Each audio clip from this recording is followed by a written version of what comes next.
This episode is brought to you by the Jordan Harbinger Show. Okay, everyone, summer's coming, so it's time to get your summer reading list together.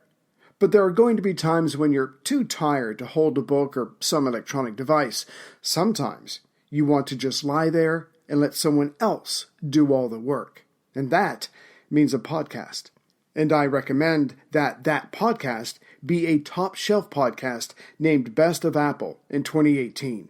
One that brings on fascinating people, athletes, authors, and scientists, to mobsters and spies. I'm talking about, of course, the Jordan Harbinger Show. Either entertain me or inform me, and that's what Jordan does with each and every episode. Let me recommend 2 specific episodes to you. I suggest listening to episode 655, David Eagleman, How Our Brains Construct Reality, and episode 662, Daniel J. Levitin, How to Think Critically in the Post-Truth Era.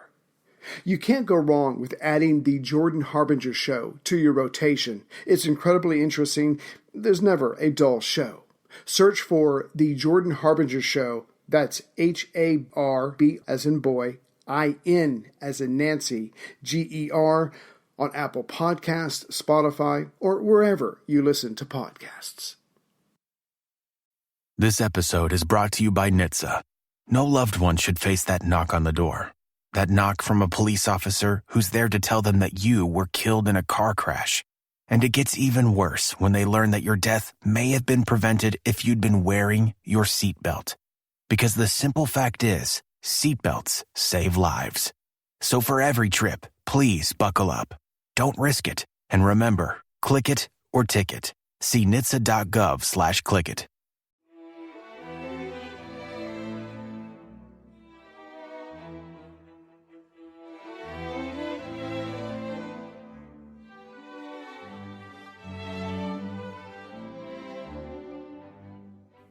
Welcome to Pax Britannica, the Scottish Revolution interview series, Defining Revolution with Professor Julian Goodare.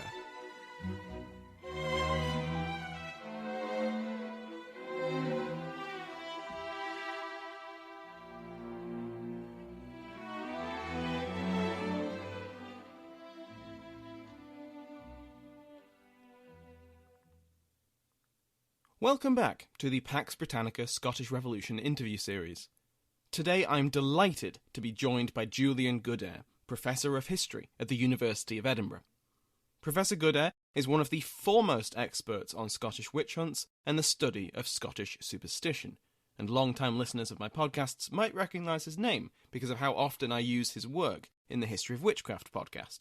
I always imagined that if I ever interviewed him, it would be for that. But, as well as his work on witch beliefs, he's also written some wonderful pieces on the events of the Scottish Revolution, particularly co-editing a 2014 volume on the subject with Dr. Sharon Adams. In this, and in his other contributions, he makes quite a persuasive case for the revolutionary nature of these events.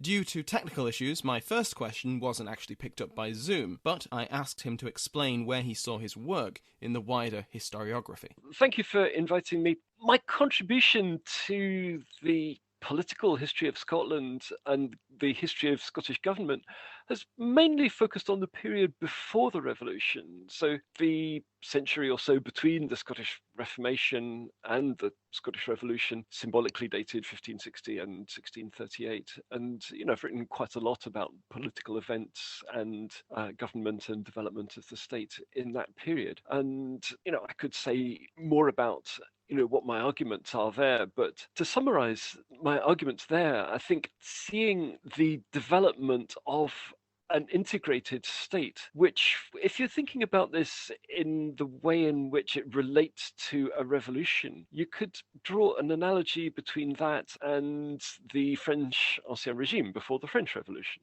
Now, the parallel is inexact, but it's occurred to other people before now, and even Louis XVI, thought of himself as a bit like Charles I.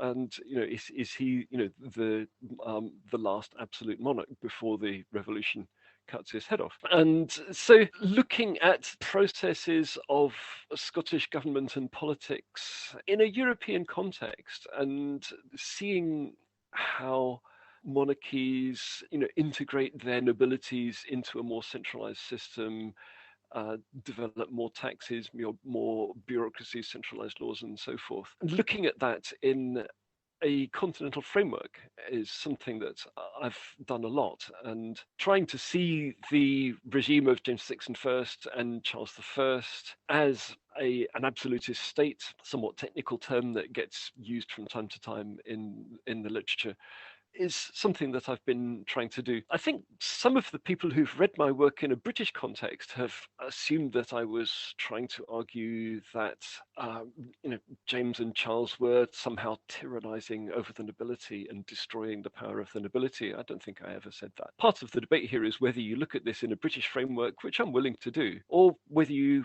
look further to continental Europe and see Scotland in a European context. And so my argument, in a way, is that the Scottish regime of the early 17th century, and indeed the English, if it comes to it, are both variants on a theme that you can find throughout Europe, certainly throughout Western Europe, and it makes it, in a way, less surprising that, these are normal monarchical states of the time. So looking at the politics of that period does make you think, well, it did make me think, and what's happened next. And, I've studied the details of the politics of the 1640s, 50s, and later period in less detail, but I hope I've looked at it enough to be able to make some comments on what difference the Scottish Revolution may have made. And I'm happy to adopt the concept of a Scottish Revolution, which was introduced by David Stevenson in his celebrated book of 1973. He wasn't the first to argue that it was a revolution, because you occasionally get terms like Presbyterian Revolution before then. But by calling it a Scottish Revolution, he was drawing attention to its political character. This is not just about religion, and that was an important part of Stevenson's argument that I think everybody since him has taken on board. So, Stevenson is the pioneer. And the book that I co-edited with Sharon Adams, Scotland in the Age of Two Revolutions, which you were kind enough to mention, arose from a conference which David Stevenson chaired. And the book was dedicated with permission to him. So, we are all very much sitting at the feet of David Stevenson and admiring the way in which he set the paradigm in which we think about these things. So this is a political revolution, and it's a seizure of power, and it's about the state and government, and not just about religion. And it is, of course, also about religion, but we can think about religion in a broader context, and politically we can see politicians using religious ideologies. So I'm deliberately calling religion ideology in order to make claims about their power, to cement their power, and to justify their power. And another of the threads of the work that I've done about politics and government is to look at how governments operate and how governments legitimize themselves. Governments are not always universally popular, but people on the whole relate to governments and respect governments and generally think, yeah, okay, we do have to have a government, even if we don't like the present king or the present prime minister or whoever. That process, the process of governing and being governed, is one of the things that has interested me. And if that's a useful contribution to the debate, I'd be pleased to think that it is. And here I'm also going to mention the name of Laura Stewart, who wrote the other, I think, really important book about the Scottish Revolution. That's a more recent one, her book, Rethinking the Scottish Revolution. She also thinks about government and about taxation. Laura and I have had many fascinating conversations about the details of taxation, which I won't bring into this unless you really beg me to do so. So she is thinking about the covenanting regime as a government, and thinking about political processes and thinking about political participation and sort of discourse and petitioning and all sorts of things you'd have to talk to her about rather than me. But these are the ways in which we're currently thinking about the Scottish Revolution. And there has also been recent work that has looked with fresh eyes at the religious aspects of it. And I just sent off a review of a very interesting book edited by Chris Langley about the National Covenant, and looking at the way in which Covenant has used religion. But my place in the historiography, which is what you originally asked me about, I suppose the key piece that you were thinking about, probably that was my chapter in that book, is simply called The Scottish Revolution and looks at the revolution in a kind of comparative and contextual way and asks, what do we mean by calling this a revolution? And David Stevenson had said a lot about that, but he was looking at it in the 1970s, and I thought it wouldn't do any harm to revisit the question with what people since then have said about revolutions, and just to make some comments about what we mean by revolution. And this may lead on to what I think is your next question, which is about definitions of revolution. And at this point, I'm going to do what one doesn't do in a podcast and simply read out the relevant paragraph from my paper. I wouldn't normally dream of doing this, but in a way, the whole thing is spun out of this paragraph, and so much was distilled from this paragraph. And I went over this paragraph so many times, redrafted it, and read more things, and thought, is this right? That this particular paragraph is important to me. So this is what I called a diagnostic definition of a revolution. So a diagnostic definition of a revolution. How can you tell whether something is a revolution or isn't? Well, if it has these symptoms, then it is a revolution. So let's go. A revolution is a seizure of political power in a state. It is resisted by the previous regime, often by force, but overcomes the resistance successfully with the aid of popular mobilization. Revolutionaries appeal to a distinct ideology of reform or renewal, which is, in practice, innovatory. The establishment of the revolutionary regime is accompanied by large-scale and deliberate restructuring of the political system, and is sometimes followed by wider social and economic change. This definition thus contains some mandatory elements: seizure and redistribution of power, revolutionary ideology, popular mobilization, and some optional extras: social and economic change. Now, that is worded carefully, and to give you some examples of the care with which I've worded it, revolutionaries appeal to a distinct ideology of reform or renewal, which is in practice innovatory. They may actually be, on the surface at least, be claiming to go back to the good old days. And one example of that would be the National Covenant. Everybody knows that, this was the Revolutionary Manifesto. And I quote a contemporary who calls it a manifesto, Presbyterian Manifesto, I think he calls it. But the National Covenant did not claim to be innovatory. It quoted the text of a document of 1581, which it called a covenant. Whether this document was a covenant is something that one could argue about. But, what does a covenant mean anyway? We could come back to that if we really need to. But what it said was, we think the king, or rather, not the king personally, of course, but his wicked advisors, have deviated from the correct understanding of religion, which was established in 1581. So all we need to do is to get rid of the recent innovations and go back to the good old days. So not innovatory at all. In practice, however, any historian will tell you this, you can't really turn the clock back.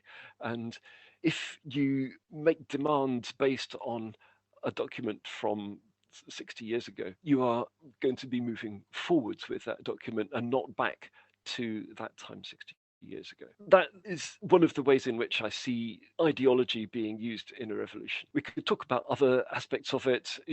What do we mean by a seizure of power? What do we mean by a state? And I think you might be coming onto this. What do we mean by popular mobilization is another question. But I think those kind of questions do give us an idea about how do we recognize a revolution when we see it. Now, one of the scholars who very much influenced me when I was developing that paragraph of definition of revolution was Eric Hobsbawm, a veteran Marxist. And Hobsbawm, as a Marxist, had a sort of particular sort of theoretical approach, or one might more skeptically say a dogmatic approach of, what he was looking for in history. One of the things I admired about Hobsbawm is his intellectual flexibility. And, he was never simply seeking to endorse existing dogmas. And one of the things he said about revolution in his paper, in which he tried to define revolution much more generally, is that he was almost calling off the search for a precise list of symptoms. So he suggested that revolution could be seen as a syndrome, and diagnostic and syndrome are both terms from medicine. And the point about a diagnosis is that the doctor is looking at your symptoms and deciding that this list of symptoms matches that condition. If you've got this list of symptoms, we can say for certain that this is what is wrong with you. And Hobsbawm, again, using another medical term, called it a syndrome. And the point about a syndrome is that it doesn't have a single fixed list of symptoms. Instead, you can just select from a menu, as it were. Here is 10 symptoms that you might have if you've got any 7 of those, but there's no single one that is mandatory. I thought that was very interesting. I didn't need to be as flexible as that, because I thought, if you begin with seizure of political power in a state, that is pretty much mandatory. I can't compare the Scottish Revolution with anything that doesn't have seizure of political power in a state. Revolutionary ideology of some kind, that's pretty much mandatory. If the revolutionaries don't say anything theoretical or don't issue any propaganda or don't try to justify what they're doing, then I find it hard to compare that kind of action with the Scottish Revolution. Similarly, if the common folk are not interested at all, and if there is no disturbance in broader society, then I'm not interested in comparing that with a revolution or considering that might be a revolution. And so I went on to talk about some other things that are not revolutions, in particular coups d'etat. A coup will have some of these features, seizure of political power, but it probably won't have popular mobilization. It might not have ideology and so on. So some other things that are a bit like revolution or share some features of revolution, but nevertheless, I would say are not revolution. There are civil wars, for example, wars of succession. People are trying to seize power, but, if there is not a revolutionary ideology, if it's simply, I am the legitimate king and that guy is a usurper, then that's not a revolution in my terms, not unless it goes further than that. There can be succession aspects or dynastic aspects to early modern revolutions. Unless we've got my core things, I'm not interested in calling it a revolution. Nevertheless, the fact that Hobsbawm was as flexible as that does encourage me to be flexible. And finally, my optional extra of social and economic change is my way, I suppose, of sort of keeping lines of communication open to the Marxists who are interested in those things. And actually, you don't have to be a Marxist to be interested in social and economic change. But, the Marxists have particularly interesting things to say about how the state and political power relate to social and economic change. That was a fantastic answer. That was brilliant. And I was reading along because I have your book open in front of me, so I was reading along that paragraph. You can tell you spent a lot of time perfecting that. I've already got it highlighted. So well, I'm flattered to learn that. Thank you. The revolution and the Bishops' Wars and the Cromwellian invasion and everything that comes after that, they often pop up in popular memory or popular myth of Scottish history. Not as much as, say, Bannockburn or Robert the Bruce, but it's still there. Was there some distinct awareness that we are Scots, this is the Scottish Kirk, we are protecting it against others? Yes, now this is a very interesting question. And again, I'd like to begin with an attempt to define our terms. And I'm actually going to reach for Eric Hobsbawm again. I don't spend all my time reading Hobsbawm, but Hobsbawm did write a very thought-provoking book about nations and nationalism. And, other people have written about this as well. But I think Hobsbawm is actually quite mainstream among the people who write about nationalism. And when we are thinking about nationalism today, we are tending to think in terms of nation states. And nationalism tends to be a claim that if you have a nation, you should have a state. Or conversely, if you have a state, you should have a nation. I mean, those two things go together. The point about somebody who is a nationalist is that you must align the nation and the state. And so if you have a stateless people, that stateless people, now what do we mean by a people? And in modern terms, the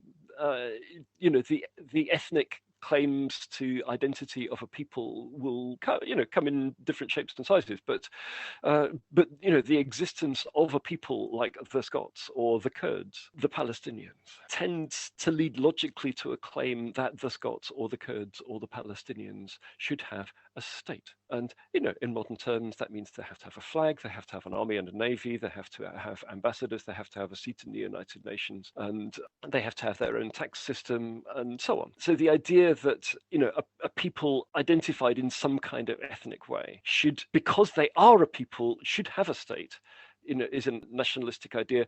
And, once you've got your state, you then have to make it ethnic. You have to prove that it's a Kurdish or a Scottish state, and you have to do Kurdish or Scottish things in it in order to vindicate its claims to nationalism. So Scotland for the Scots. Nationalism like that is about the drawing of boundaries, and it's about the establishing of exclusive claims.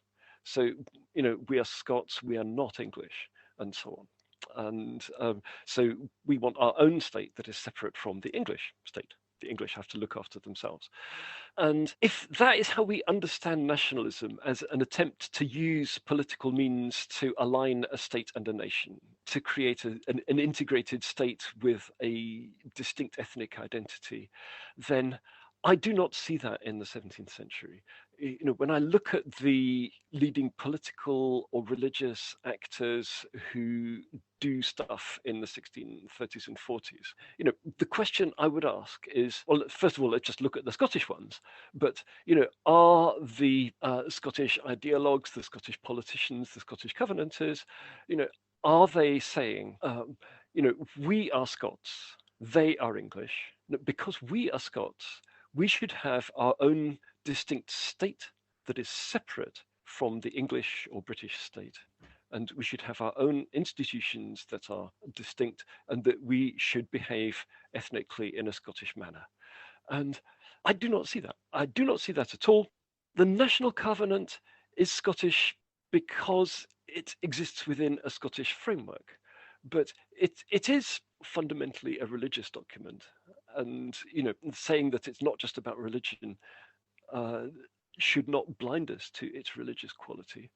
And it is ultimately a Christian document. Now, it was issued by a King of Scotland in 1581 and his court, and adopted within a Scottish context. But the claims that it makes and the truths that it articulates are universal ones. They apply to all Christians and to all humans insofar as all humans ought to be Christians if they aren't yet. And that's why the Covenanters who had signed the National Covenant were perfectly happy to move on to create the Solemn Covenant, which broadens the whole thing out to a British Isles framework, and explicitly says that what we've done in Scotland, we're now also going to do in England, because it's going to be just as good in England, and we're also going to do it in Ireland. It's just as good in Ireland. Once the Irish get this lovely religion, they will think it's wonderful as well, because it is the correct religion. It's the one that has been mandated by God, and you can work that out. It's in the Bible. It's there for everybody to read.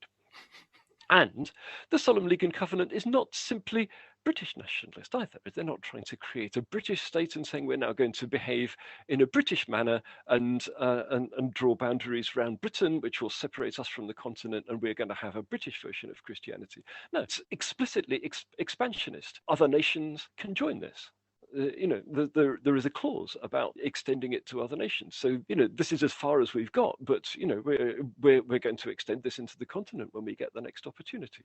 So it is not about drawing boundaries. It is not about exclusive claims to specific states. It is a universalist ideology. And when I see the political actors responding to these documents, obviously sometimes you see them doing things in a Scottish context, but sometimes you see them doing things in a British context. And, my former PhD student, Mark Jardine, who wrote a piece about the radical United Societies, as they called themselves in the 1680s, who looked back to the covenants, they were the persecuted remnants of the covenant as they saw themselves, but, very radical anti-establishment regime. They were looking back to the Covenants. They were Scottish, okay, but they had close links with English radicals, and they also sent missionaries to the continent, and they did their best to try and make links with similar radicals on the continent. And, they thought of building links with the French Huguenots, but actually they were really disappointed in the French Huguenots. The French Huguenots don't have the right ideology. But, the question of being Scottish or French, that wasn't of interest to them. They're very much internationalist whenever they get the opportunity. I think I say it somewhere in my chapter. Anything that happened north of Berwick, you can label it Scottish if you want, but unless it is explicitly breakaway and unless it is explicitly trying to align a Scottish people, so-called, with a Scottish state, so-called, then I find it hard to see it as nationalist in modern terms. And to use the word nationalism without very careful qualifications and without drawing a distinction between what these 17th century guys are doing and what modern nationalists are doing. There is a very firm distinction that needs to be drawn there. If that distinction isn't drawn, we can very easily be led astray. I think that's a very fair warning against being too anachronistic with our terminology. Brilliant. So thank you very much for that. You state in your chapter that basically by mid-1641, autumn 1641, the Covenanters had won, essentially. They'd seized power. The revolution was over. And then what follows is what Mike Duncan, who's a historian and a podcaster, he's termed the entropy of victory. So whenever a revolution succeeds, all of a sudden the glue holding all these various factions together starts to fray. And we see the divisions that were sort of papered over rise to the fore. So I'm wondering what you think about that term, or at least that idea. Was the Covenanter alliance fated to fall apart once they achieved something close to victory? Yes, that's a fascinating question. I'd have to think about the term entropy of victory. I'm not going to give an immediate response to that. But one of the things that has fascinated me for a long time about revolutions and the comparative study of revolutions is the trajectory that revolutions have, or very often tend to have. And very often there tends to be a sort of unifying moment, a sort of euphoric moment. Yes, at last, this is the truth. We are going to build this wonderful future, and we're going to use the National Covenant to do it. And so there is a sort of feeling of euphoria and bursting of chains. And this then does not last because, as you say, there are divisions that have been papered over and, everyone has agreed to the National Covenant, but they haven't always necessarily had the same idea about where they wanted to take it. And, one of the sort of simple analytical tools that always comes out here is the division between moderates and radicals.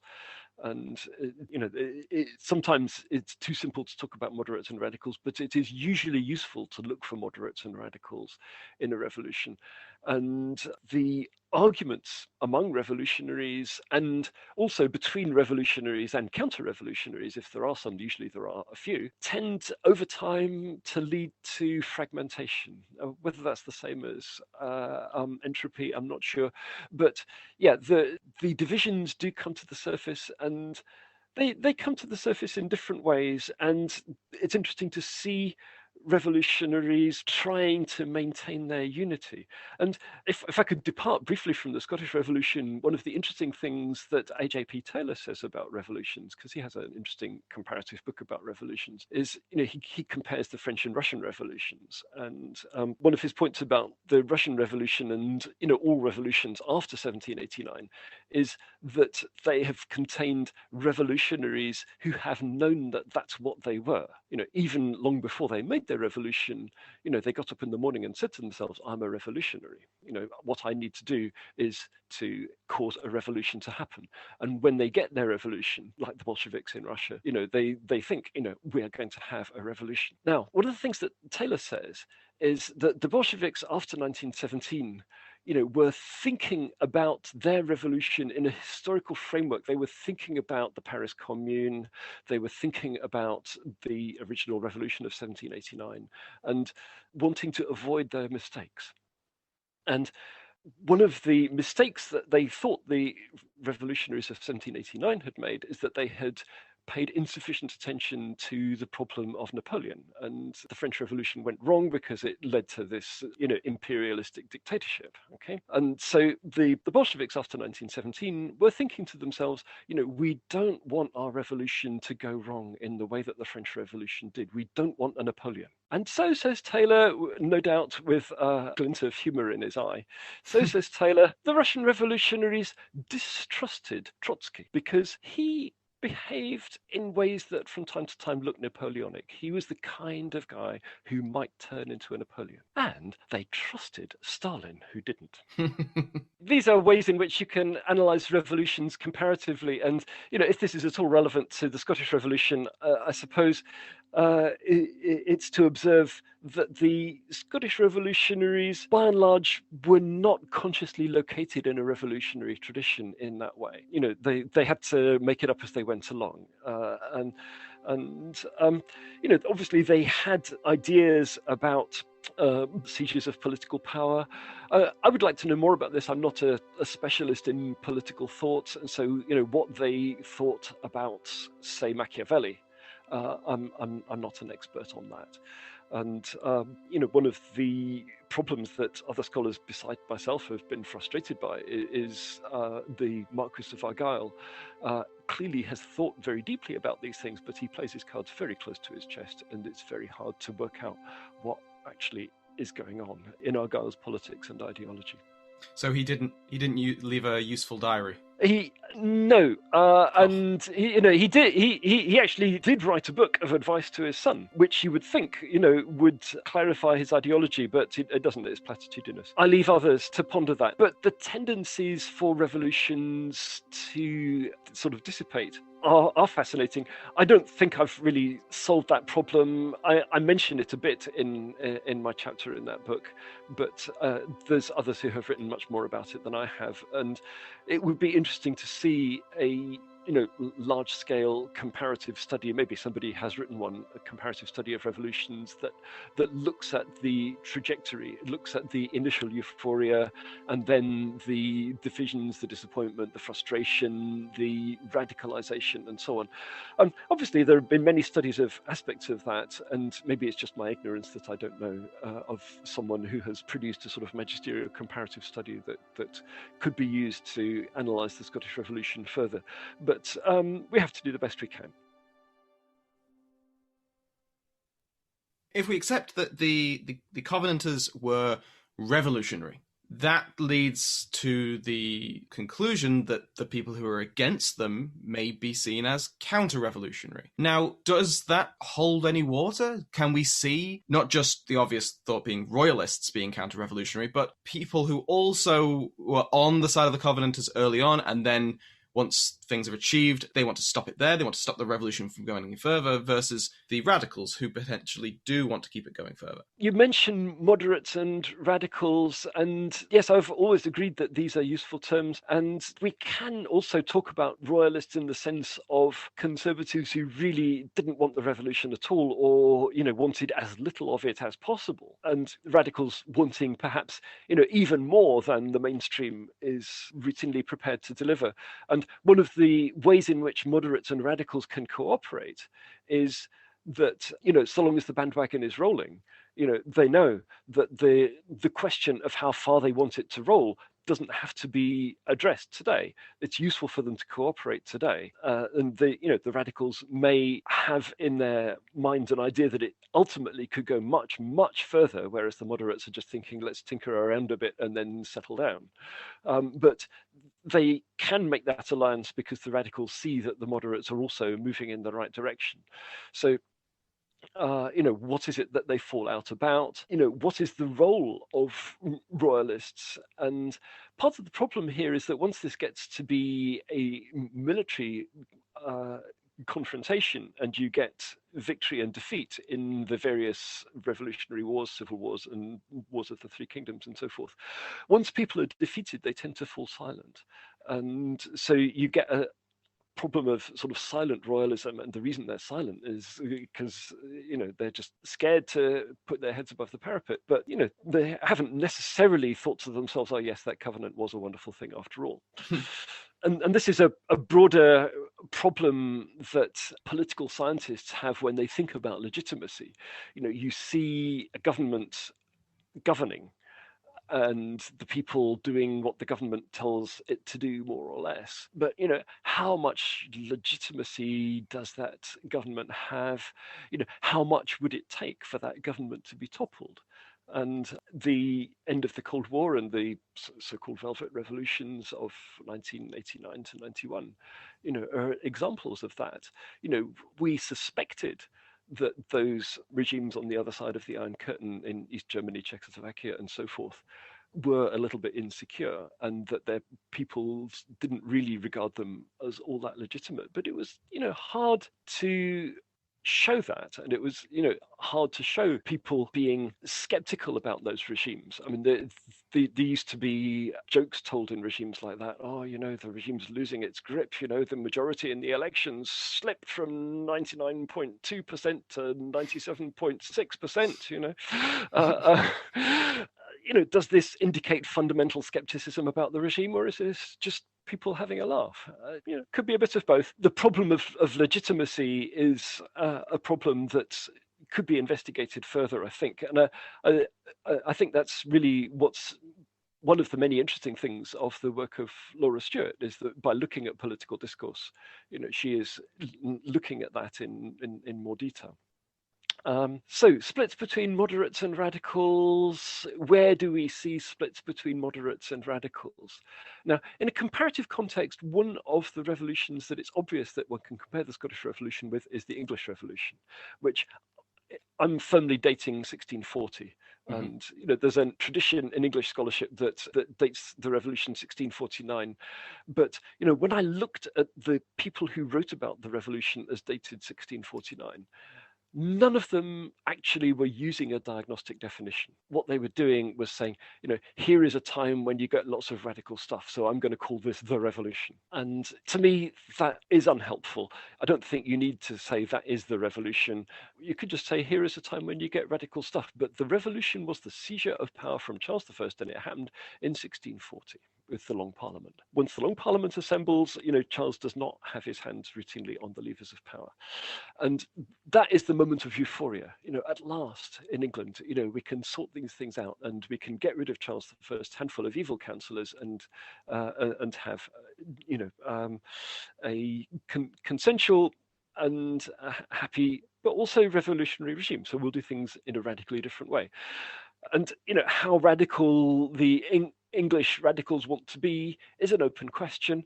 And in the course of 1641, they start disagreeing about this. And the various scholars who've written about the English Civil War, quote unquote, I was very privileged to be a friend of Conrad Russell, who spent many years worrying about the problem of the English Civil War.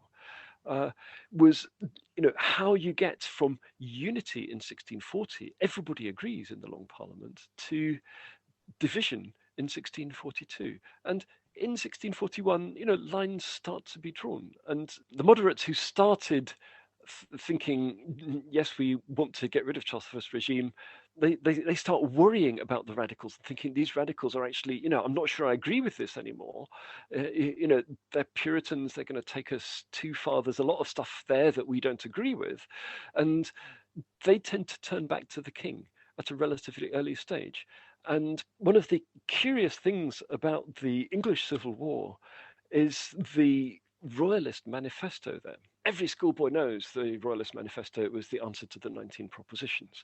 Let's not worry too much about all 19 of those propositions or what the answers were. But the point about the answer to the 19 propositions as a whole is that it is a relatively moderate and conciliatory document.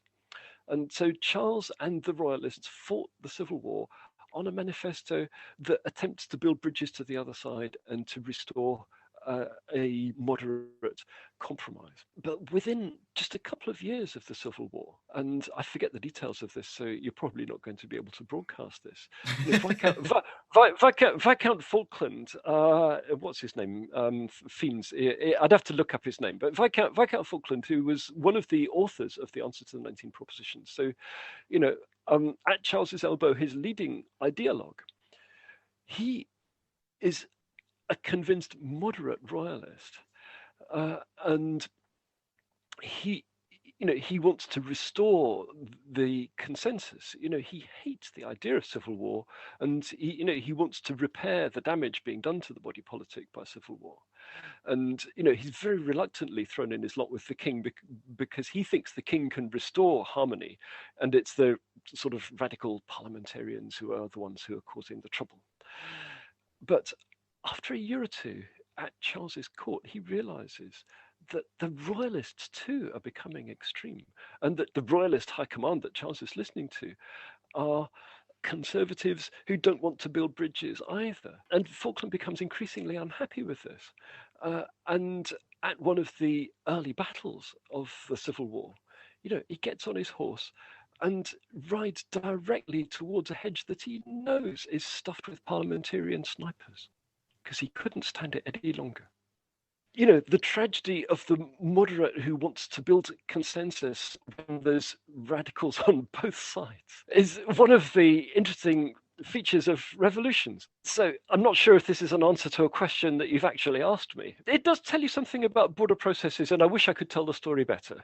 But in a Scottish context, we do not see the split that the English parliamentarians see, or not until much later. And, Civil War doesn't break out in Scotland in 1642. And, the English Civil War, in my frame of reference, is a counter-revolutionary civil war. The revolution has happened, but Charles I launches an attempted counter-revolution. We see something similar to that with Montrose's uprising.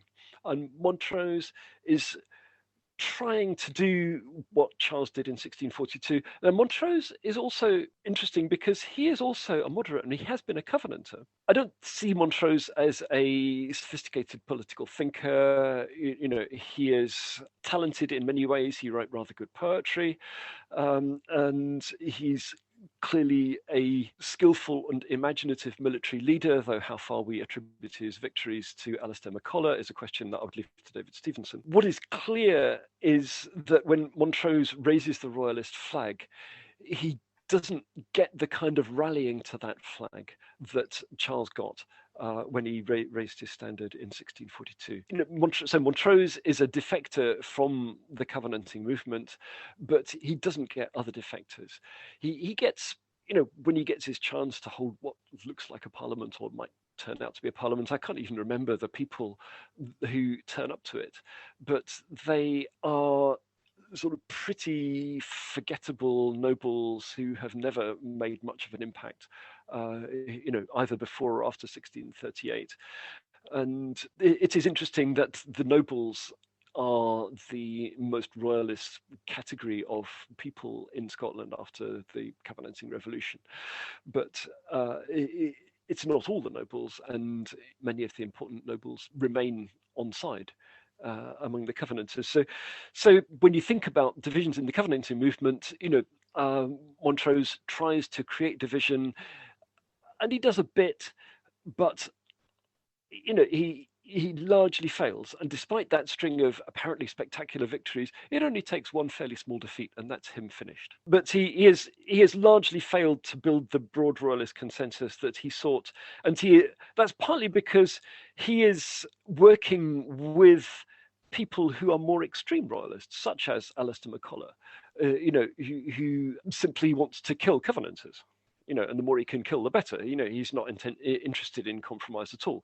And his field of vision is much more narrow. He's much more limited to the Highlands, and the Covenanters he mainly sees are called Campbell.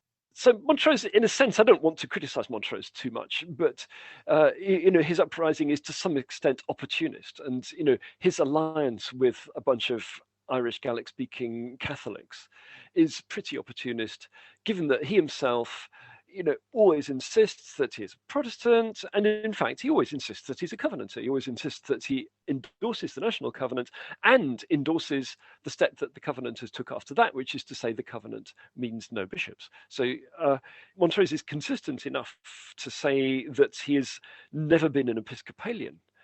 In a comparative context, it's interesting to see that, if you look at definitions of English parliamentarians and royalists, Montrose almost doesn't get to first base as a royalist. in English terms, because somebody who's not an Episcopalian is almost bound to be a parliamentarian and can't possibly be a royalist. But, Montrose, there he is. Presbyterian royalist. Curious, I don't have a solution to that conundrum, but if there is a solution, it is that he is maneuvering for short-term political advantage, as many political figures often do. In the long term, how long his alliance with Alistair MacCulloch would have lasted is a question that will never be answered because they didn't survive to tell the tale. Just to stay with Montrose for a little bit, how much do you think that his failure at building a broad consensus and drawing these defectors, how much of that is a failing on his part, him being a noble, an aristocrat with all the grudges and feuds that come with that, and how much of that is the strength of the Covenanters or the Covenanter alliance? I'm not an expert on Montrose. I tend to see Montrose as quite a talented figure, so I don't see Montrose as sort of bungling his uprising. Allying with, Irish Gaelic-speaking Catholics is, a tactical decision that he made with probably awareness of the pros and cons. But I tend to see it more in terms of the strength of the Covenanting movement. And it's worth remembering that the defeats that Montrose inflict on the Covenanting movement are effectively defeats on the reserve army that has been left to look after the homeland while the main Covenanting army is away fighting in England. So they're not telling us anything significant about Covenanting fighting strength, infrastructure, and certainly not political support, because he is not really able to fracture the political consensus that. So I'm more struck by Covenanting strength and Covenanting unity at that point. Fantastic. Now, speaking of consensus, in England, as the wars go on, the more radical social questions start to be asked, and we get groups like the Levellers and the Diggers.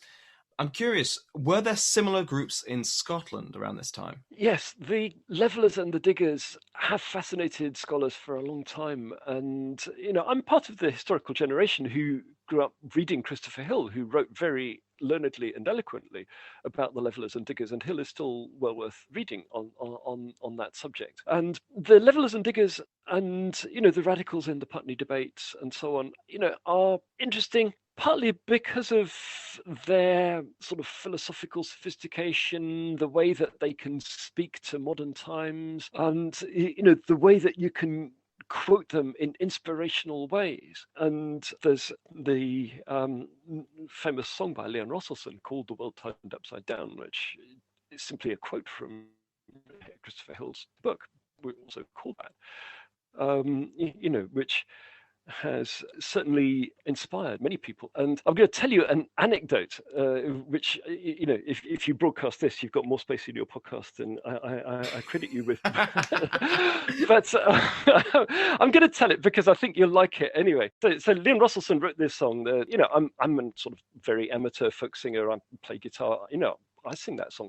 It's a very good song. Billy Bragg sings it, and so on. That song went international, and it reached Nicaragua and was translated into Spanish. And the BBC made a documentary about Nicaragua, and they recorded Nicaraguan coffee pickers. I think they were singing this song, and they broadcast it as a sort of traditional Nicaraguan coffee pickers song. And Rosselson phoned up the BBC and said, "Do you know that song? I wrote it, and they went, no, it's a traditional Nicaraguan coffee pickers song." Person from whom I heard that story, I heard it told from the stage by Roy Bailey, another folk singer and long-time Rosselson collaborator. So Bailey told that story and said, "The length the BBC will go to avoid paying royalties."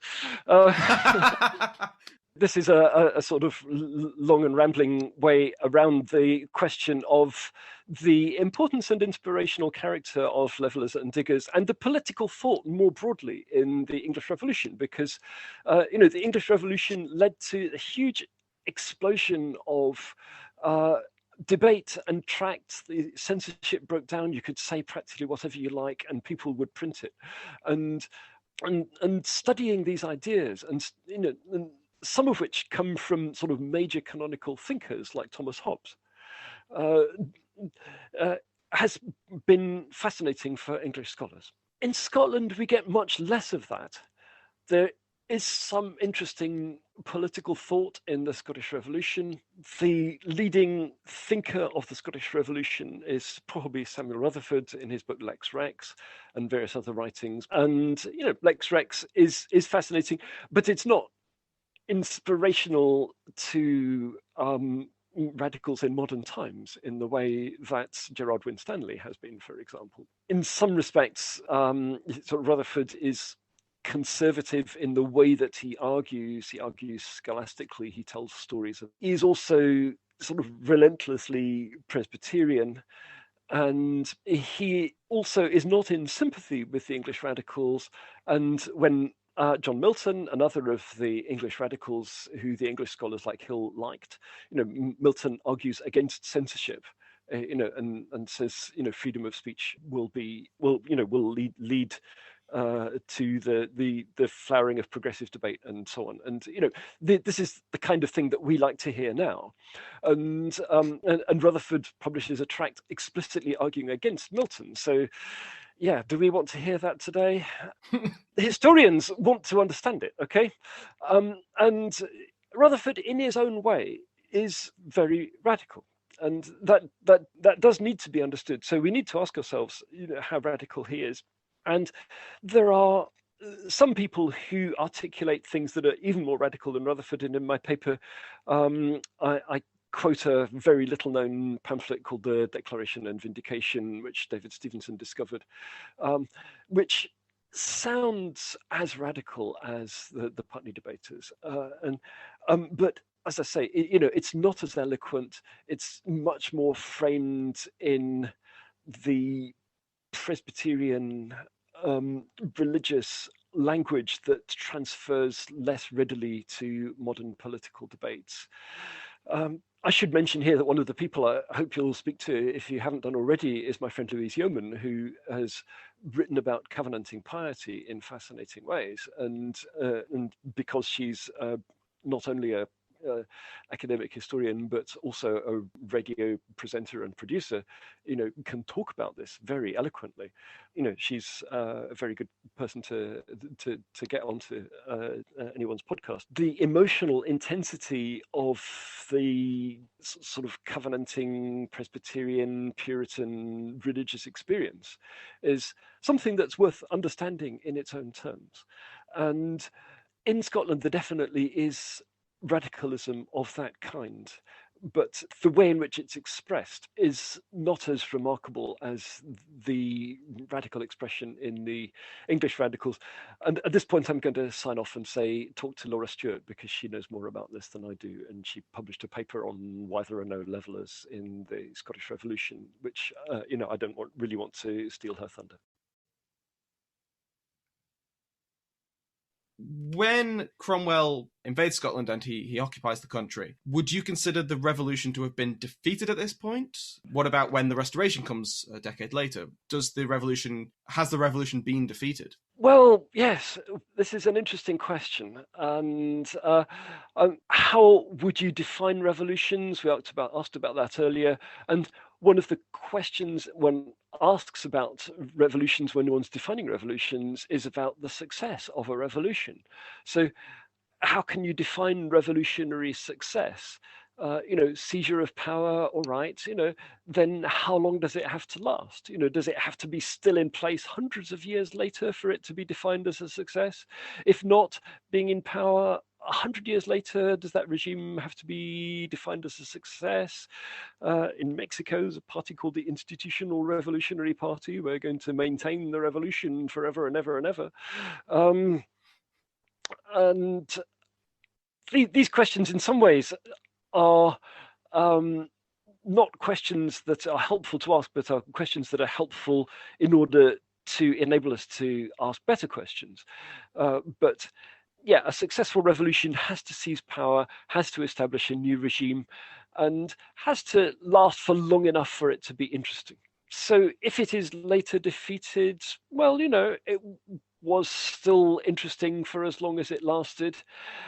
However, I'd actually like to argue that the Scottish Revolution is more interesting and more successful than that, and that its defeat either by Cromwell or by the Restoration isn't really fundamental. And neither Cromwell nor the Restoration regime, despite the latter's loudly proclaimed intention to do so, really turns the clock back to the regime of Charles I. And they're both, to some extent, building on many of the revolution's successes and continuing processes that the revolutions started in motion. Also, if you ask, well, how stable or successful in the long term was the regime of the Covenanters in the 1640s? You can ask that question about Cromwell's regime too. Did he really succeed in defeating the Covenanters or anything? Wasn't his regime dismantled as well? Did the Restoration regime really succeed? Wasn't their regime dismantled as well? And so, yeah, I don't see their regimes as necessarily more successful or more longer term than the regime of the Covenanters.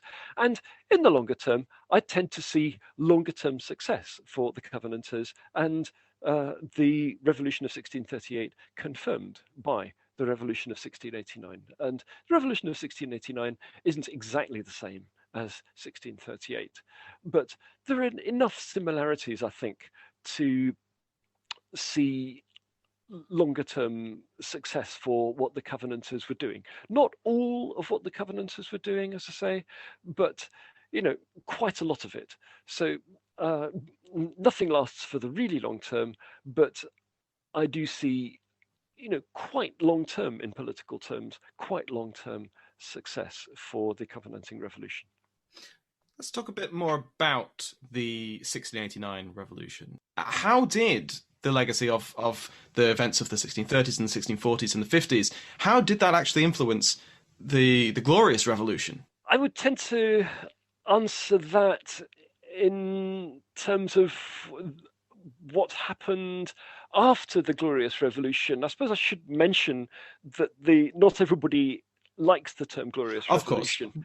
Yeah, I'm perfectly easy about it. If I'm happy to join any consensus if we want to use that term consensually, then I would happily go along with it. I mean, all these terms are terms of art, but there are some people who take exception to it for reasons that I can't really quarrel with. So the Revolution of 1689 in Scotland exemplifies and continues the legacy of the Covenanters and of 1638 in a number of ways. So if you ask me what is the legacy of 1638 as it emerges in and after 1689, then I could point to a number of different aspects. Now, in political terms, we are looking at a largely constitutional regime, a regime which governs with the aid of Parliament. So Parliament is entrenched in the regime. And indeed, in 1689, you can see the Scottish Parliament explicitly hiring and firing kings. There is no fiction of abdication. James II and VII is explicitly deposed. So the Parliament, the Convention of Estates, as it still is at that point, announces that it has the power to depose James.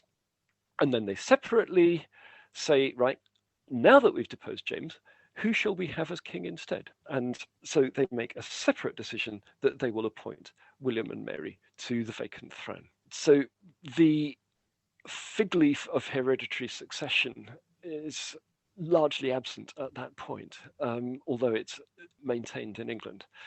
So there we see symbolically that this is very much a parliamentarian regime, and it remains a parliamentarian regime for reasons that are a great extent to do with money and to do with the regime's need for taxation, which it is agreed that only Parliament can grant.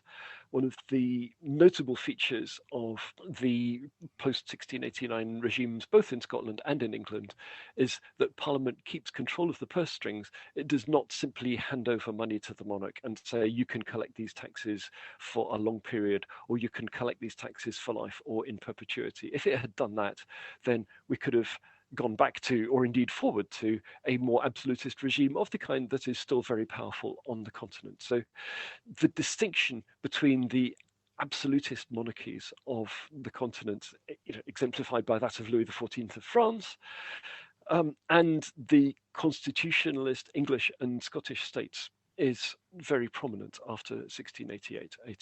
We have religious pluralism, and those things play themselves out slightly differently in England and Scotland, but in practice, I think the result is the same.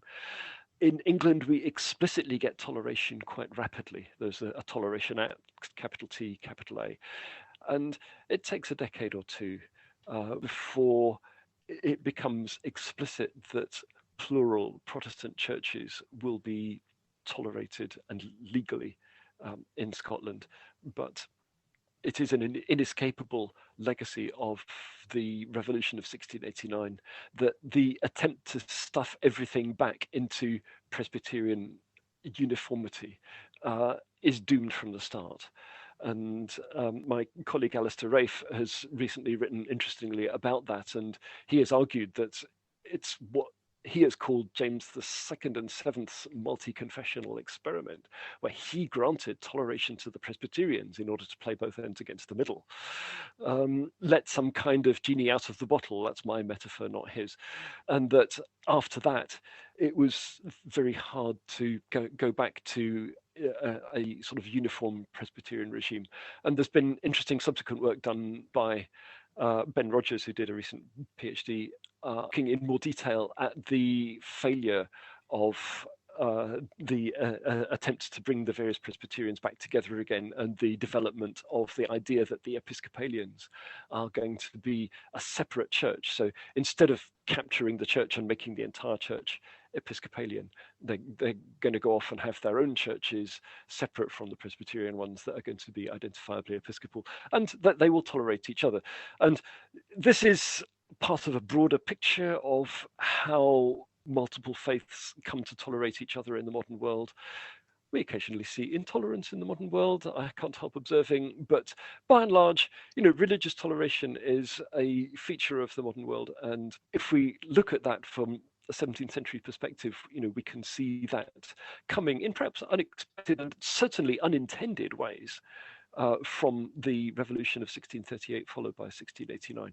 None of the Covenanters wanted religious toleration, and their leading theorist Samuel Rutherford argued explicitly against it, but nonetheless that was the consequence. In terms of state formation, the Covenanters modernized the state, and modernization tends to be a term of something we approve of.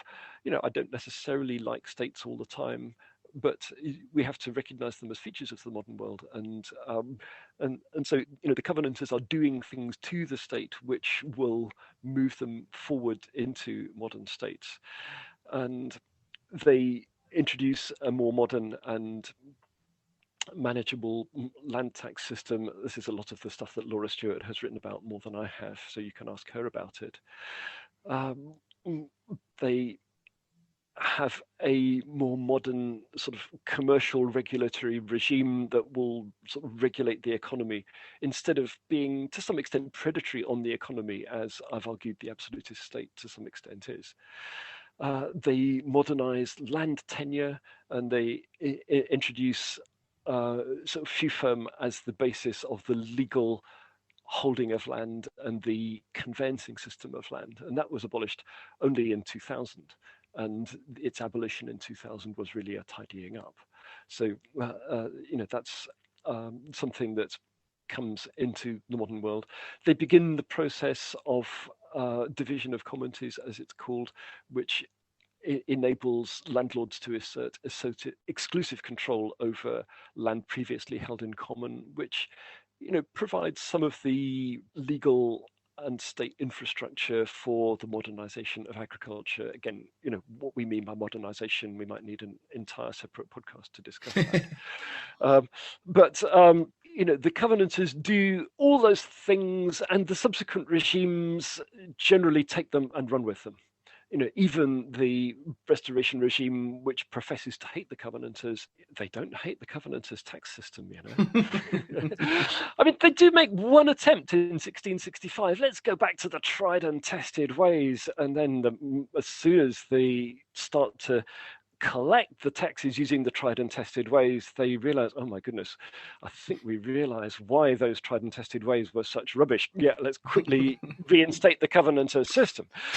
So fiscal and state infrastructure, there's a lot that the Covenanters do that is a continuing legacy that is moving things forward. Some of this on the previous regime. And to go back to what I said at the beginning about the fact that much of my own work has been on the regime before 1638 and looking at that as a sort of absolutist state, that previous regime is also not simply reactionary, wanting to hold back change and not do anything nice or progressive.